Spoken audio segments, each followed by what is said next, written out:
विद्यार्थी मित्रांनो, आतापर्यंत आपण इयत्ता 12वीच्या मराठी विषयाच्या विभाग पहिल्यातील घटक तिसऱ्याचे एकूण 4 भाग म्हणजे 4 व्हिडिओज पाहिले आणि या पाठाचं नाव आहे आयुष्य आनंदाचा उत्सव।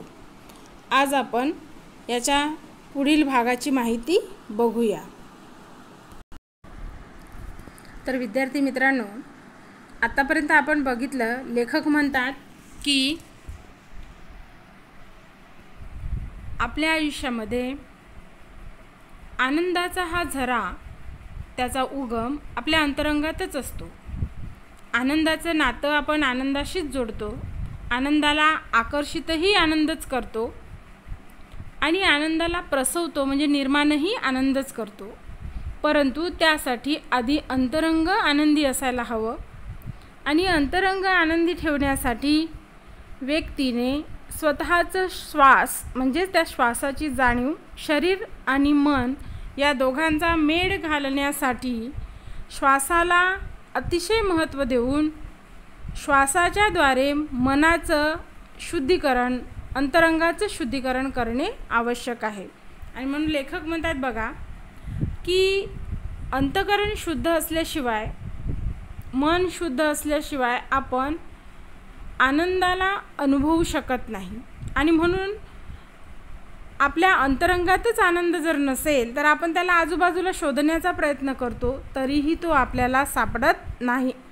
लेखकांनी दुसऱ्याच उतार्यामध्ये असं म्हटलेलं होतं बघा की आनंद आपल्याला सापडतो, परंतु तो सापडण्यासाठी आपल्याला काय करावं लागतं, त्याला सहजतेने घ्यावं लागतं।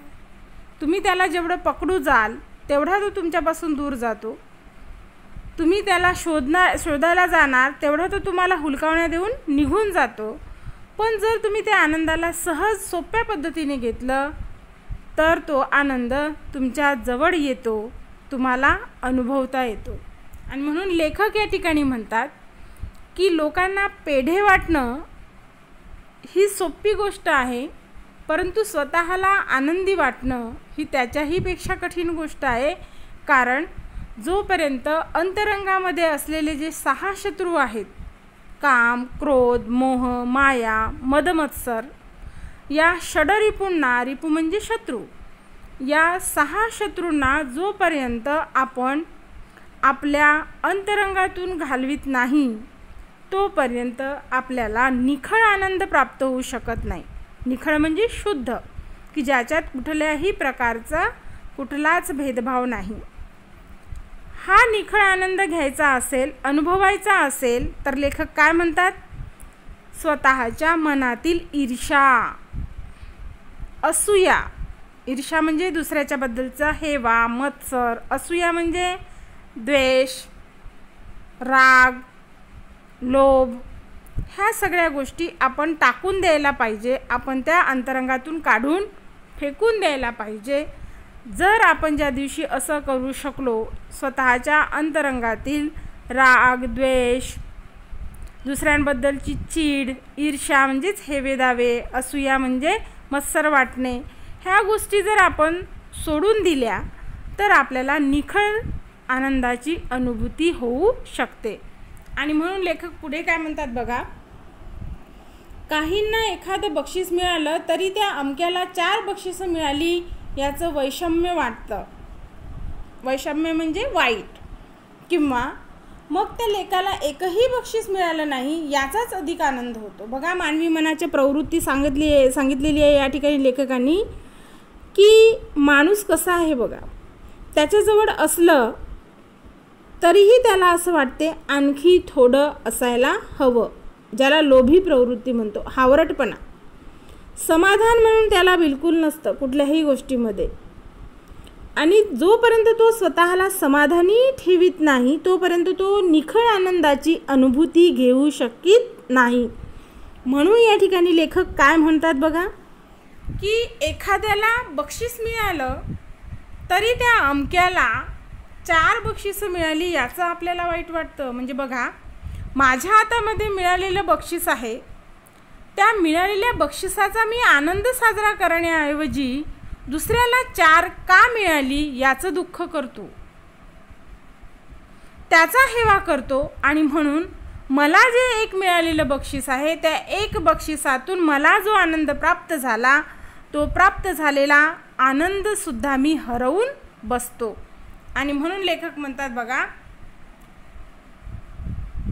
इतरांना माझ्यापेक्षा 4 मिळाले याचंही दुःख आपल्याला वाटतं, किंवा कधीकधी एखाद्याला 1ही बक्षीस मिळत नाही त्यावेळेस मला मिळालं तुला मिळालं नाही या गोष्टीचा आपल्याला असुरी आनंद होतो. असुरी आनंद म्हणजे राक्षसीपणा. मग मानवाच्या मनातील विचारांच्या ह्या ज्या प्रवृत्ती आहेत ह्या प्रवृत्तीच कदाचित आनंद अनुभवण्याच्या आड येत असाव्यात. आणि म्हणून लेखक काय म्हणतात की निखळ आनंद अनुभवण्यासाठी अंतरंगामध्ये असलेल्या ह्या ज्या वाईट गोष्टी आहेत, दुसऱ्यांचा हेवादावा करणे, दुसऱ्यांच्याबद्दल मत्सर करणे, दुसऱ्यांचा राग करणे, दुसऱ्यांची निंदा नालस्ती करणे, ह्या ज्या गोष्टी आहेत ह्या गोष्टी आपल्याला जर अंतरंगातून काढून फेकून टाकता आल्या तरच आपण काय करू शकतो, शुद्ध अंतकरणाने असलेल्या परिस्थितीमध्ये स्वतःला समाधानी आनंदी ठेवू शकतो. अन्यथा आत्ताच लेखकाने दिलेल्या उदाहरणानुसार बघा की स्पर्धेमध्ये अनेक स्पर्धक सहभागी झाले, त्या अनेक स्पर्धकांमधून मला 1 बक्षीस मिळालं याचा आनंद मला जास्त वाटायला पाहिजे. पण जर माझ्या विचारांची प्रवृत्ती वाईट असेल तर माझ्याबरोबरच दुसरा जो स्पर्धक होता त्याला 4 मिळाले याचं दुःख मला जास्त वाटतं. आणि या दुःखामुळे मी काय करतो आहे, माझे स्वतःचे मिळालेले पारितोषिक, माझं स्वतःचं मिळालेलं बक्षीस किंवा त्याबद्दलचा होणारा जो निखळ आनंद आहे हा निखळ आनंद मी अनुभवू शकीत नाही. आणि म्हणून लेखक म्हणतात की आपल्या अंतरंगातील असलेली ही जी प्रवृत्ती आहे मत्सराची, हेवेची, असूयाची, ही प्रवृत्ती दूर करा. म्हणजे मला 1च मिळालं त्याला का 4 मिळाले, त्याला 4 मिळाले असतील, मला 1 मिळालं पण माझ्या बाजूपेक्षा जो दुसरा आहे ना त्याला 1ही मिळालं नाही, बरं झालं. अशा प्रकारची जी प्रवृत्ती आपली आहे, अशा प्रकारची जी वृत्ती आपली आहे, या वृत्तीमुळे आपण आपल्या आनंदाला, आपल्या समाधानाला पारखू होतो किंवा मुकतो आणि म्हणून तो आनंद आपण अनुभवू शकीत नाही. म्हणून लेखक काय म्हणतात बघा, स्वतःला काही मिळणं, स्वतः आनंद मिळवणं यापेक्षा दुसऱ्याला आनंद न मिळणं हे ज्यांना महत्त्वाचं वाटतं ते आयुष्यात कधीच आनंदी होऊ शकत नाहीत. काय म्हटले लेखकांनी की स्वतःला काही मिळणं, स्वतःला आनंद मिळवणं यापेक्षाही जर इतरांना आनंद न मिळवणे म्हणजे इतरांना आनंद मिळू नये या गोष्टीला जी व्यक्ती महत्त्व देते ती व्यक्ती आयुष्यामध्ये कधीच आनंदी राहू शकीत नाही, कधीच आनंदी राहू शकत नाही.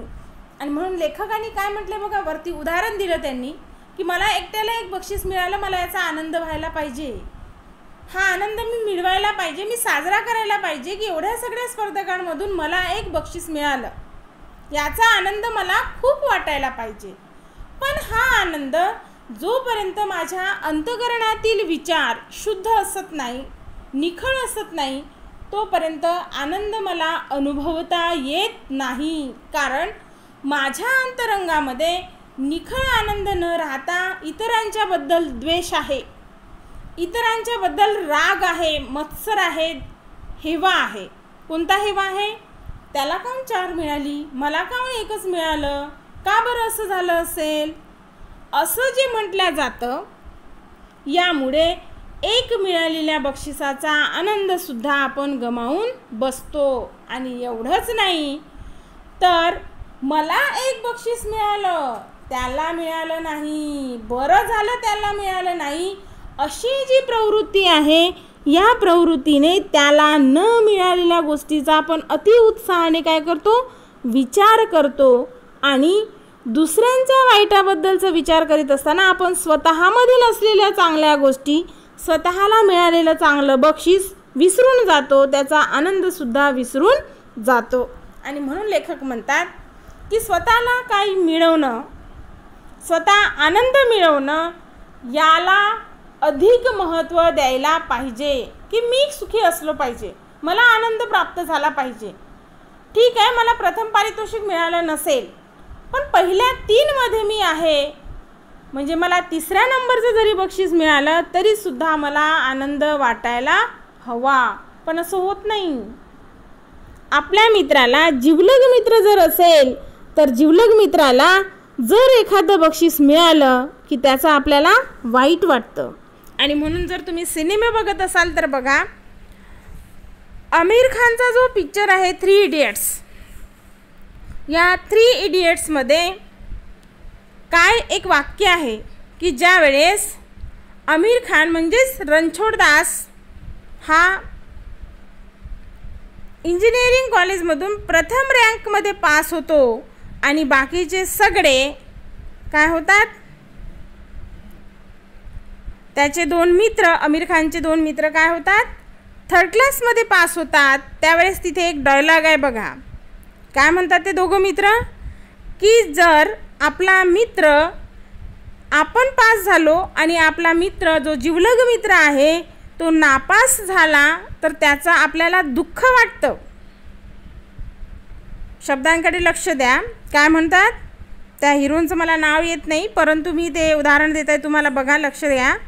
की आपण पास झालो पण आपला मित्र जर नापास झाला तर त्याचं दुःख आपल्याला वाटतं. पण आपण 3rd क्लासमध्ये पास झालो आणि आपला मित्र जर फर्स्ट आला असेल तर त्याचं दुःख नापास झालेल्या दुःखापेक्षा जास्त वाटतं. ही जी प्रवृत्ती आहे, ही प्रवृत्ती आनंद अनुभवण्यासाठी आपल्या मार्गात अडचण निर्माण करते. आणि म्हणून लेखक म्हणतात की स्वतःचा आनंद मिळवणं, स्वतःसाठी काहीतरी मिळवणं, या गोष्टींचा अधिक विचार न करता दुसऱ्यांना मिळालं नाही पाहिजे. दुसऱ्यांना आनंद मिळता कामा नये, दुसरे खुश राहता कामा नये, दुसऱ्यांना कुठल्याही गोष्टीचं समाधान मिळता कामा नये. असे विचार जे करतात त्यांना आयुष्यामध्ये कधीच आनंद मिळत नाही. ते कधीच आयुष्यामध्ये आनंदी होऊ शकत नाहीत. ज्या ठिकाणी तुलना आली की आनंद संपलाच. काय म्हणतात लेखक, तुलना आली की आनंद संपलाच. म्हणजे काय, उदाहरणार्थ तुलना आपण जाणून बुजून कंपेअर करत नाही, तुलना करीत नाही, पण ते नकळतपणे आपल्याकडून घडत जातात. उदाहरणार्थ, आईने आज तुम्ही चांगलं काम केलं म्हणून बक्षीस म्हणून तुमच्या भावंडांसाठी, तुम्ही 2 भावंड आहात, तुमच्या 2 भावंडांसाठी छान मस्तपैकी तूप घालून शिरा केला आहे. काहीतरी मुलांना चांगलं काम केलं म्हणून बक्षीस द्यावं या उद्देशाने आईने गोडधडाचं म्हणून शिरा केला आणि वाढताना चम्मच थोडासा एकीकडे जास्त आणि एकीकडे कमी झाला. कमी असलेला प्लेट तुमच्याकडे आला आणि जास्त असलेला प्लेट भावाकडे गेला. आपल्याला आपल्यासाठी आईने शिरा केला ही आनंदाची गोष्ट आपण विसरून जातो. आपल्याला आज काहीतरी गोडधोड खायला मिळणार आहे, आपला आवडीचा शिरा आपल्याला खायला मिळणार आहे, या गोष्टी आपण बाजूला ठेवून देतो आणि मलाच का बरं कमी प्लेट दिला, माझ्या प्लेटात कमी असलेला शिरा का मला दिला, त्याला का बरं जास्त दिला, या सगळ्या नको असलेल्या गोष्टीमध्ये आपण काय करताना दिसतो.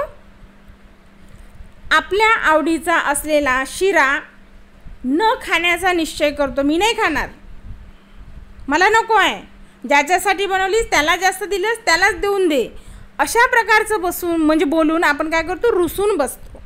ही जी प्रवृत्ती आहे, या प्रवृत्तीमुळे मला आवडणारा रवा किंवा शिरा मी काय केलं आहे, माझ्या तुलनेमुळे, माझ्यात असलेल्या असूयेमुळे, हेवेमुळे मी काय केलं, दुसऱ्याला देऊन टाकलं किंवा त्याचा आनंद डबल केला. आणि म्हणून या ठिकाणी लेखक काय म्हणतात की तुलना आली की आनंद संपलाच. खरा आनंद दुसऱ्याच्या दुःखावर कधीच पोचला जात नसतो. काय म्हटलेलं आहे इथे लेखकांनी की खरा आनंद दुसऱ्याच्या दुःखावर कधीच पोचला जात नसतो. वाक्य बघा, आयुष्यामध्ये ह्या गोष्टी छोट्या छोट्या घडताना दिसतात. आपण आयुष्य जगत असताना या गोष्टींकडे आपण बघत नाही. आपल्याला असं वाटते की जनरल गोष्टी आहेत ह्या, पण ह्याच जनरल गोष्टी कधी अगदी स्पेशल बनतात, कधी खूप जवळच्या होऊन बनतात, म्हणजे बसतात की आपल्याला ते कळत सुद्धा नाही. आणि म्हणून लेखक काय म्हणतात,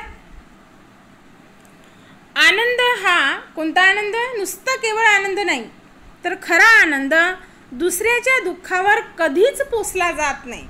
म्हणजे मला एक तरी मिळालं, त्याला एक काही नाही मिळालं याचा आनंद मला व्हायला नको.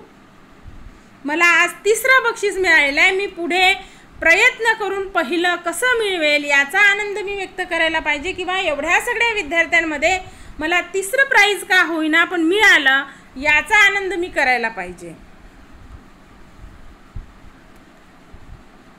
आणि म्हणून लेखक काय म्हणतात बघा की खरा आनंद दुसऱ्याच्या दुःखावर कधीच पोचला जात नाही. कारण दुसऱ्याला जर आपण दुःखी ठेवण्याचा किंवा करण्याचा प्रयत्न केला तर आपणही आयुष्यामध्ये कधीच आनंदी होऊ शकत नाही.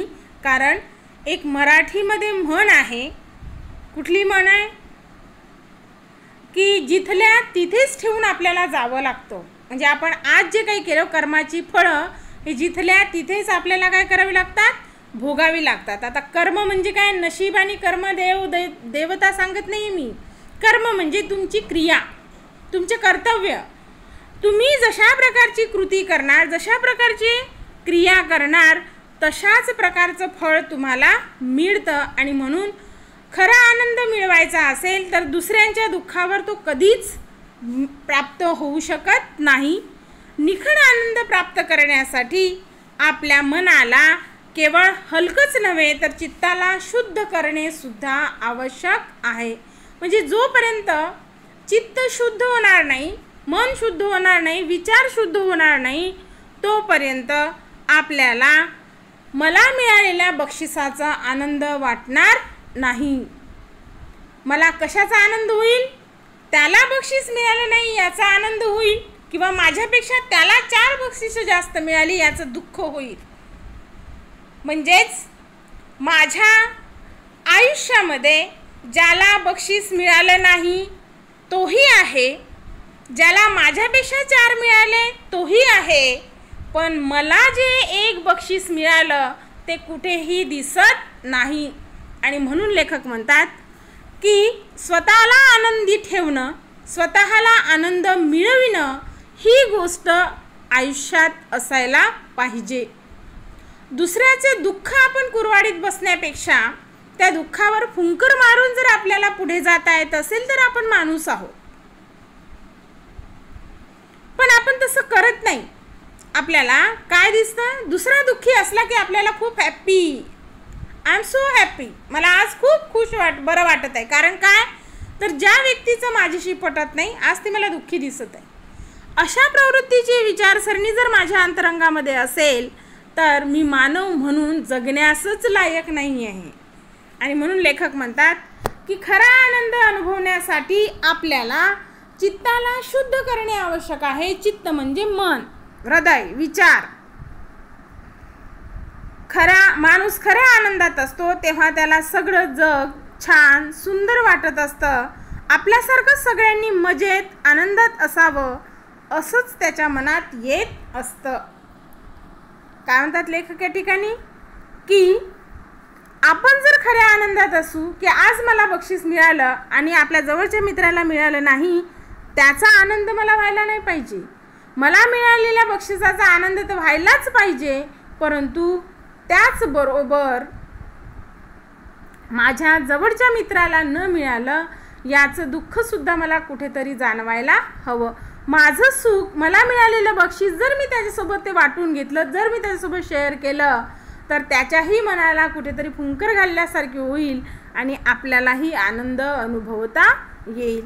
आणि म्हणून लेखक म्हणतात की निखळ आनंद प्राप्त करण्यासाठी चित्ताचं शुद्धीकरण लागतं, मनाचं शुद्धीकरण लागतं.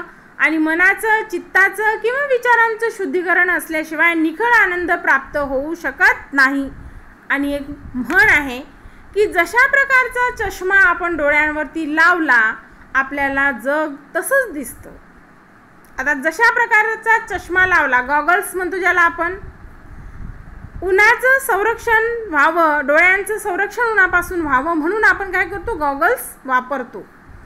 पण या गॉगल्सचा वापर करीत असताना आपण ज्या रंगाचा गॉगल्स डोळ्यांवरती चढविला, काळ्या रंगाचा लावलो तर जग आपल्याला काळंच दिसतं, निळा लावलो तर निळा दिसतं, पांढरा लावला तर पांढरं दिसतं. आणि म्हणून जशा प्रकारचा चष्मा आपण लावू, आपण जगाला तशाच रंगामध्ये पाहतो. म्हणजे ह्या म्हणीचा अर्थ काय आहे, तुमचे विचार जसे असतील तसेच तुम्हाला इतर जग दिसतं, इतर लोक तुम्हाला तशा विचारांचे वाटतात. आणि म्हणून लेखक म्हणतात या ठिकाणी की मला जर आनंदी वाटत असेल, मला जर खूप छान आणि सुंदर वाटत असेल, तर मला सारं जगच कसं दिसेल, सुंदर आणि छान दिसेल. आणि मी जर आनंदी असेल तर मला सतत असं वाटत राहणार की मीच नाही तर माझ्या अवतीभोवती असलेली जीही माझी जवळची माणसं आहेत, आजूबाजूची माणसं आहेत, माझी मित्रमंडळी आहेत, हे सगळेच कसे असावेत, आनंदात असावेत, मजेत असावेत. असे चांगले विचार एका चांगल्या मनात, चांगल्या हृदयात, चांगल्या चित्तामध्ये निर्माण होताना दिसतात. स्वतःच्या मनात तो मावेनासा झाल्यानं सर्वांना वाटावं असं वाटत असतं. ती गरज आनंद वाटण्याची असते, दाखवण्याची किंवा प्रदर्शन करण्याची नसते. जसं उदाहरण घ्यायचं झालं, काय म्हटलं बघा इथे की आपल्याला, आपण आनंदी असलो की आपल्याला असं वाटतं की सारं जगच आनंदी आहे. पण या आनंदाच्या उत्सवाला साजरं करण्यासाठी आपलं चित्त कसं असलं पाहिजे, शुद्ध, पारदर्शक असायला हवं. शुद्ध असलेल्या अंतःकरणामध्ये चांगले विचार येणार. आपण सुखी असलो, आपण समाधानी असलो की आपल्याला जगही सुखी आणि समाधानी वाटतं. आणि म्हणून लेखक या ठिकाणी काय म्हणतात बघा की आपण आनंदी असलो की आपल्याला जगही आनंदी वाटतं. आणि मग आपल्याला असं वाटतं की आपण सर्वांच्या सोबत काय करायला पाहिजे, आपला आनंद वाटून घ्यायला पाहिजे. आणि त्याचाच प्रकार म्हणून आपण काय करतो, परीक्षेत पास झालो, चांगल्या मार्कांनी पास झालो की आपण पेढ्यांचा बॉक्स घेऊन सगळ्यांना वाटत सुटतो.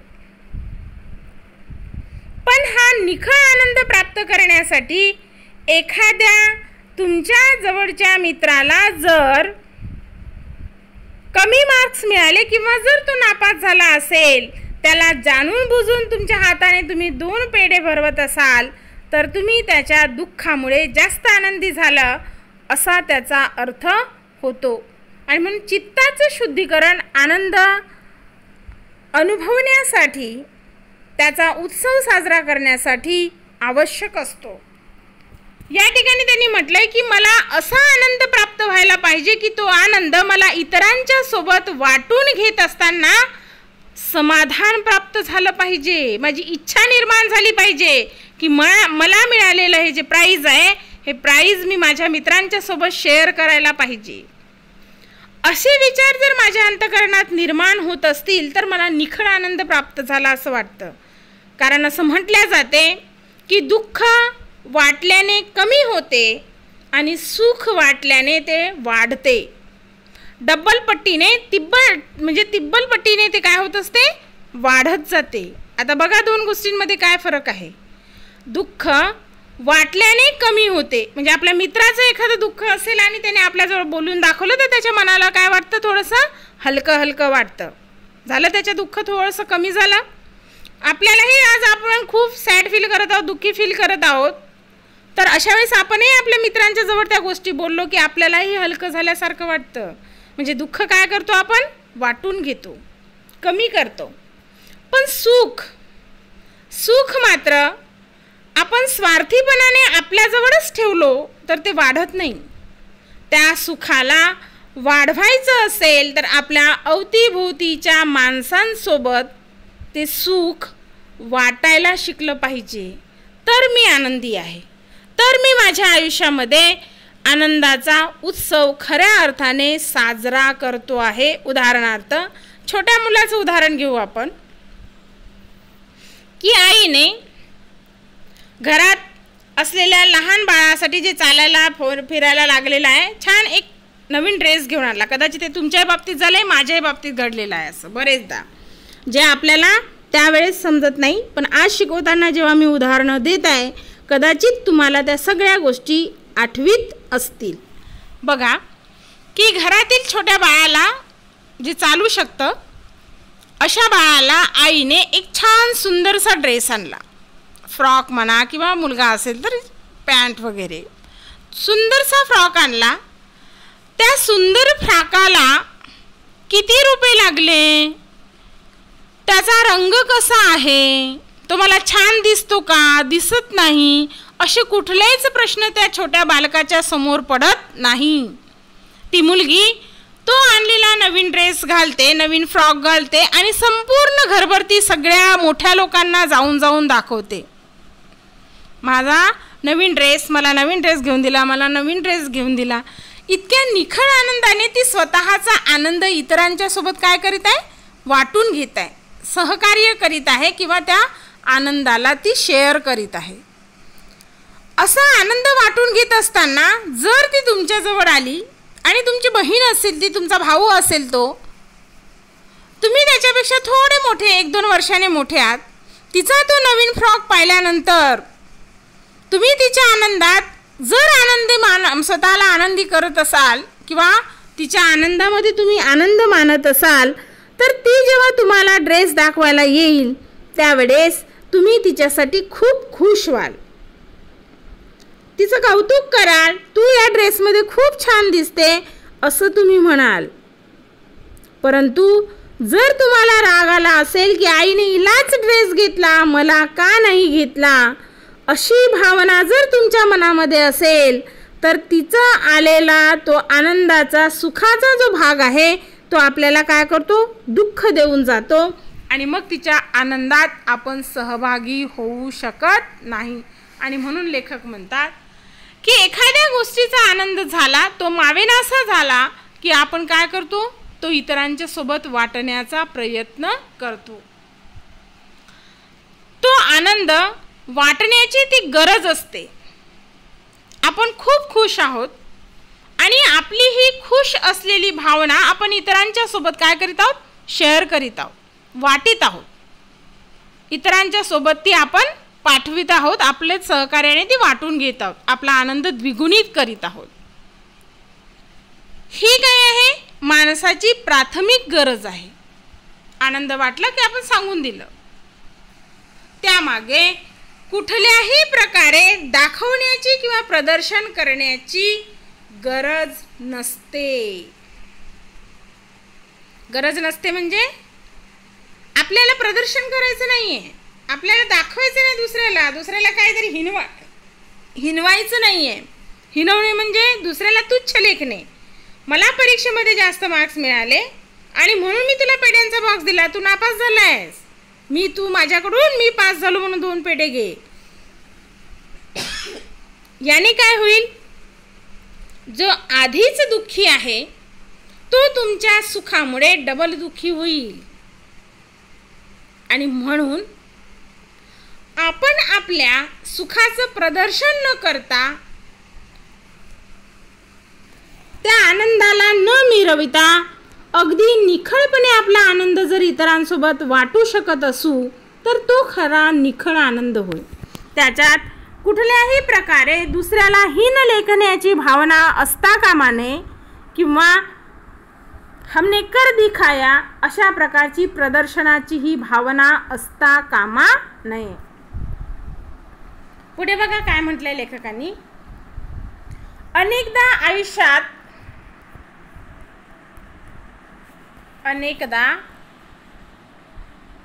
आयुष्यात असं काही घडतं की आपण आनंदासाठी मनाची कवाडं कायमची बंद करून टाकतो. काय म्हटलेलं आहे. अनेकदा आयुष्यात असं काही घडतं की आपण आनंदासाठी मनाची कवाडं कायमची बंद करून टाकतो.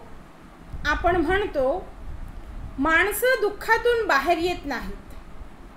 त्याचं कारण ते दुःखाला बाहेर जाऊ देत नाहीत.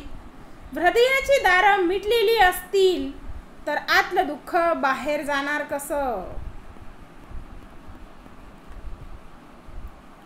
बाहेर दाराशी घुटमळणारा आनंद आत येणार कसा. आनंदाला जागा मोकळी लागते. तुमच्या मनात दुःख, चिंता, टेन्शन अशा मंडळींची गर्दी झाली असेल तर तशा दाटीवाटीत आनंद कधीच घुसत नाही. आनंदाचं खुल्या दिलाने स्वागत करावं लागतं. शेतकरी मंडळी कधी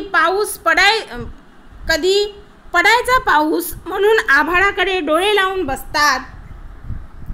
त्यांचा नाईलाज असतो, कारण पाऊस पाडणं त्यांच्या हातात नसतं. आनंदाचा पाऊस मात्र आपण पाडू शकतो, कृत्रिम नव्हे, नैसर्गिक. कुठून तरी आनंद येईल आणि आपल्या मनाचं अंगण भिजवेल म्हणून वाट पाहत बसलं तर आनंद येईलच याची खात्री नसते. आनंद हा आपण घ्यायचा असतो, कोणी तो देईल याची वाट पाहायची नसते. एकदा आनंद कसा घ्यायचा याचं तंत्र जमलं की मग मात्र नाही आनंदा तोटा अशी अवस्था होते. काय म्हटले लेखकांनी बघा इथे की अनेकदा आयुष्यामध्ये असे प्रसंग येतात, दुःखाच्या अशा अनेक घटना घडतात की त्या दुःखाच्या घटनांमुळे आपल्याला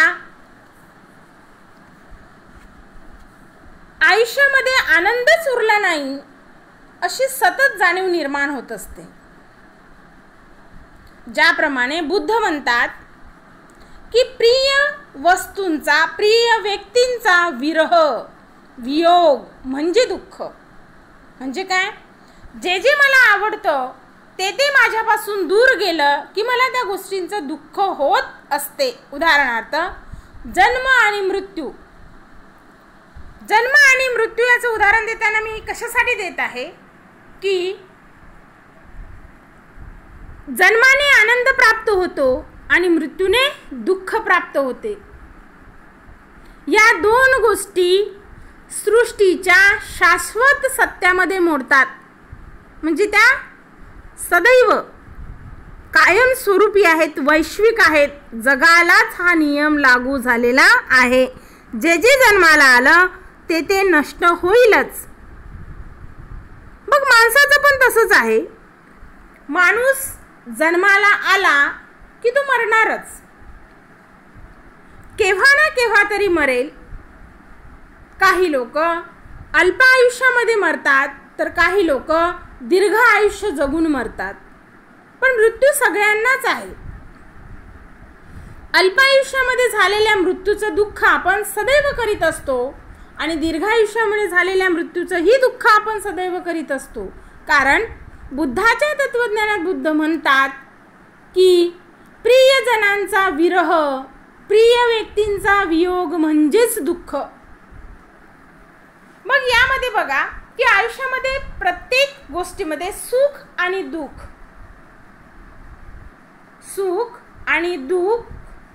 म्हणजे सुख आणि दुःख ह्या एकाच नाण्याच्या दोन बाजू आहेत.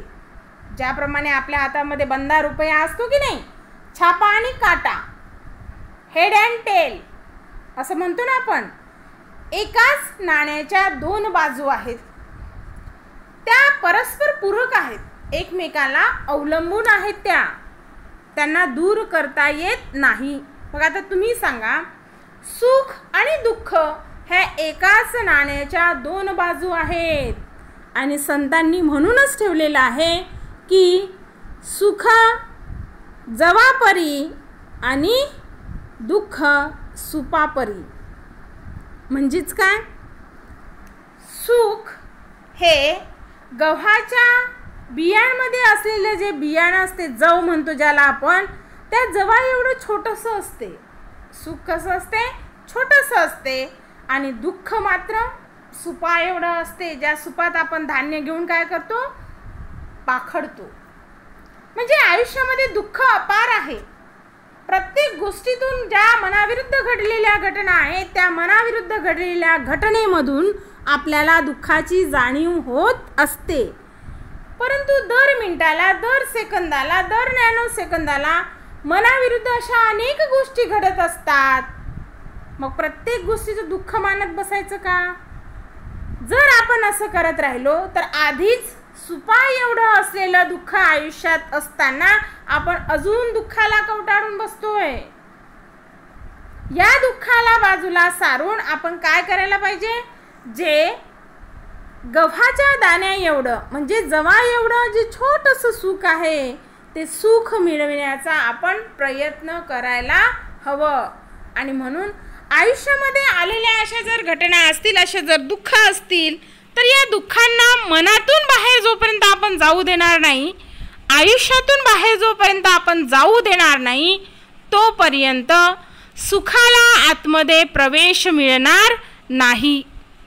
आपल्याला जग सुखी वाटणार नाही. आणि म्हणून लेखक म्हणतात की सुखाला खूप मोठी जागा लागते. पण तुमच्या अंतरंगामध्ये दुःख, चिंता, टेन्शन्स या गोष्टी आधीच जर मांडी घालून बसलेल्या असतील, तर सुखाला आतमध्ये शिरण्यासाठी जागाच मिळणार नाही. आधी अंतरंगात असलेले हे जे दुःख आहे, या दुःखाला बाहेर काढा. या दुःखाला काय करा, बाहेर सोडून द्या. चिंता, टेन्शन्स सगळं काय करा, बाहेर सोडून द्या. आपोआप मनाला समाधान वाटेल. कल की कल देखेंगे, आज की आज. उद्याच्या चिंतेने आज मरण्यात काहीही अर्थ नाही. आज जेवायला भेटतंय, आज पोटभर जेवूया. उद्या मिळालं तर ठीक आहे, नाही मिळालं तर काहीतरी जुगाड करता येईल. आणि जुगाड हा जो शब्द आहे, जुगाड म्हणजे तजवीज करणे. कशाची? जगण्यासाठीची धडपड करतोय आपण, सुख मिळवण्यासाठीची धडपड करतोय. पण ही धडपड करण्यासाठी माझ्या हृदयामध्ये ठाण मांडून बसलेलं जे दुःख आहे, जी चिंता आहे, जे टेन्शन्स आहेत, हे टेन्शन्स मला काय करावे लागतील, दूर झटकावे लागतील. त्या जोपर्यंत मी दूर झटकणार नाही, तोपर्यंत मला आयुष्यामधील सुख अनुभवता येणार नाही. आणि म्हणून लेखक म्हणतात बघा या ठिकाणी की आपण काय करायला पाहिजे, आनंदाचा पाऊस आपण स्वतःच पाडायला पाहिजे. कारण अंतरंगातील दुःख, चिंता, टेन्शन्स आपण बाजूला सारल्या की हळूच कण सुखाची एंट्री आपल्या हृदयात होते, आपल्या चित्तामध्ये होते, आपल्या मनामध्ये होते. आणि मग आपल्याला आनंद छान वाटत असतं. या ठिकाणी त्यांनी उदाहरण दिले बघा की हवालदिल झालेला म्हणजे हतबल झालेला, निराश झालेला शेतकरी आभाळाकडे डोळे लावून काय करतो, विचार करीत बसतो की पाऊस कधी पडणार. तो ती चिंता करतो, कारण पाऊस पाडणं हे त्याच्या हातामध्ये नाही. पण आपल्या हातामध्ये मात्र सुखाचा पाऊस पाडणं आहे. आनंदाचा पाऊस पाडणं हे आपल्या हातामध्ये आहे. टेन्शन, हे दुःख आपण बाजूला सारून जर सुखाला आयुष्यामध्ये, आनंदाला आयुष्यामध्ये स्वीकारलं तर आपण आनंदी राहू शकतो. आणि म्हणून लेखक म्हणतात की त्या शेतकऱ्याचा तो नाईलाज आहे, कारण तो आभाळातून पाऊस पाडू शकत नाही. पण आपण मात्र आपल्या हृदयाच्या आभाळातून सुखाचा पाऊस पाडू शकतो, आनंदाचा पाऊस पाडू शकतो. आणि म्हणून काय करायला पाहिजे, आपण आनंदाची अनुभूती सतत घ्यायला पाहिजे. जोपर्यंत आपण